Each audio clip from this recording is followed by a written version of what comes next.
Cave here. Just so you know, this mic isn't two-way. I can't hear a damn thing you're saying, so don't waste any oxygen trying to talk. What? My assistant Greg says some of these alternate Earths may not have oxygen. The air might be nitrogen or methane or, hell, everybody's head might be inside out. So just take little itty-bitty breaths, and if anybody asks you why your head's inside out, remember it's only inside out from their perspective. And you're fine. Head-wise. Trouble-wise, you're in a lot of it, and you should probably run. All right, enough hypotheticals. Let's test this test. Hello again, everyone. As a side series to go along with the main Portal 2 videos, I've decided to run through some of the higher-rated community chambers on the Steam Workshop. These are recorded in one take, most of which blind, and unless I bumble around too much in them, I'll probably not edit them over much. The first chamber I'm demonstrating here is Level Test Chamber by Small Watch on the Steam Workshop. So this puzzle is a pretty nifty one-room affair, which can be solved within a couple of minutes once you know what you're doing. Of course, this being blind, and my first run, I definitely stumbled around a little bit while taking a look at all the toys I was given. So the most basic objective is to get that door across the way open, but of course we got several little twists along the way. As of entering the room, we've got the 3 pressure plates, we've got a weighted cube, a reflection cube, and a laser with those 2 receptacles. We can only activate one at a time. There's also that sphere cube receptacle and another pressure plate over here. But we are getting a little bit ahead of ourselves on this one.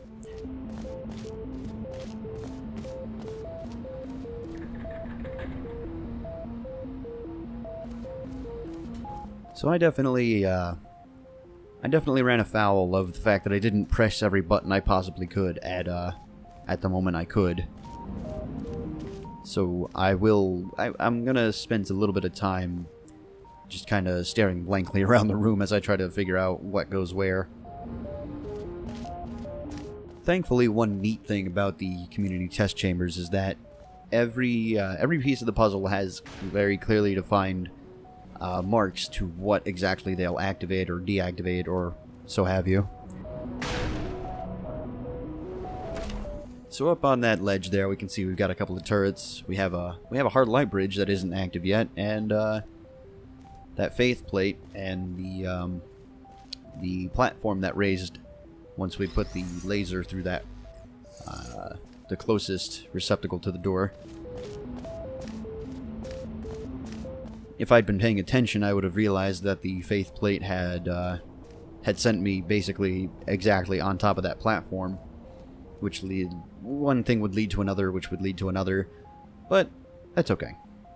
This one didn't take me terribly long to figure out, and once I did finally pull everything together, I solved it relatively quickly.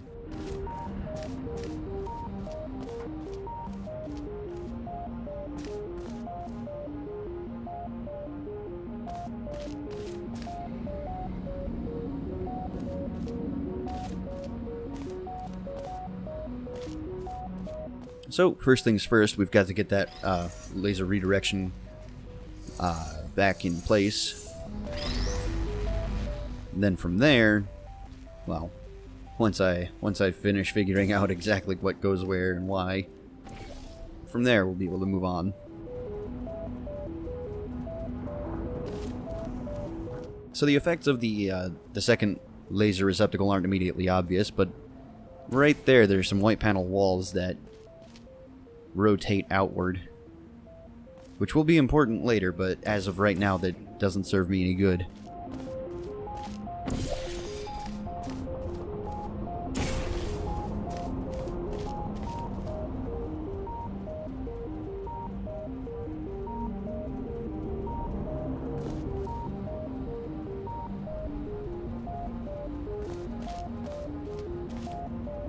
So as I mentioned, everything is very clearly defined.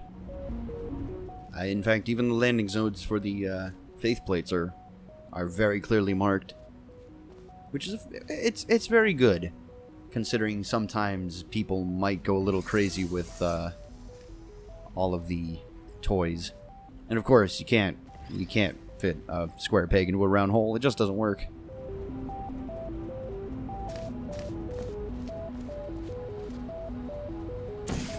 And once again, reaffirming that if I move a single portal, while the laser is being redirected into that particular receptacle, yeah, it doesn't work. No can do there.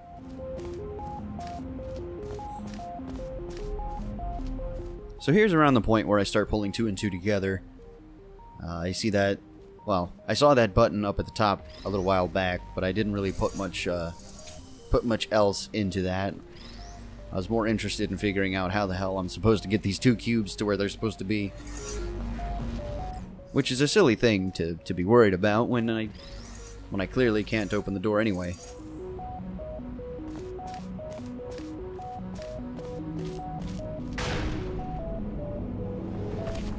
And there's a 3rd cube over there, which will be quite necessary for our future endeavors within this chamber.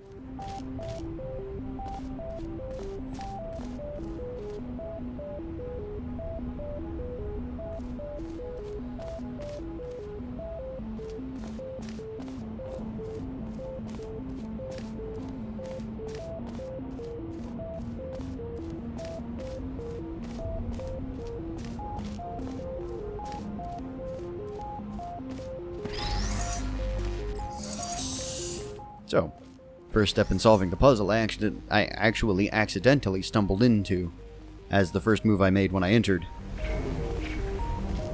Just point the redirection cube that way, raise the platform, and then jump on it with the faith plate. From there, gotta hit that button. Can be a little trickier than it might appear otherwise. I was trying to actually hit it from the platform so I could stay up there and see what it did, but as it turns out, I didn't need to wait anyway.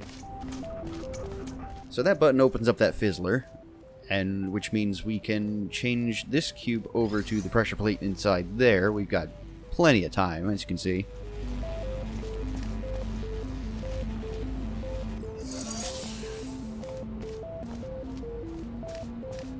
Which activates the hard light bridge.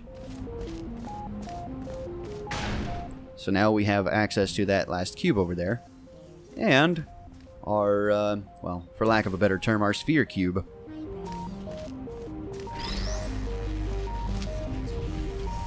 So, let's put cube A into slot A. And now we have access to those white panel walls as well. Once I fix the laser redirection, at least. And then, you know, don't bump into the cube. There we go. And now we can use that laser to murder all of the turrets up top, which clears the path towards that last cube.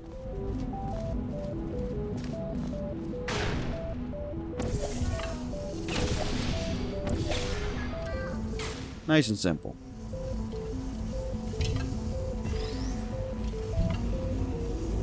Don't fall into death water, of course.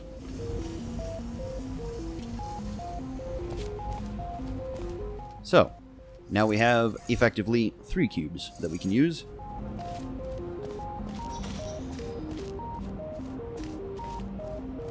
Since this one's already past the fizzler, we can just use this to go hit the pressure plate just next to the door here. And with a little bit of swapping out, we can go retrieve our other 2 cubes.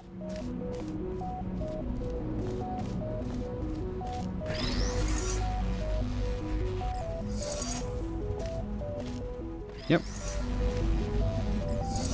And from there, the puzzle's all but solved. Just slot one there, and the other on the death laser deactivator. And there we have it.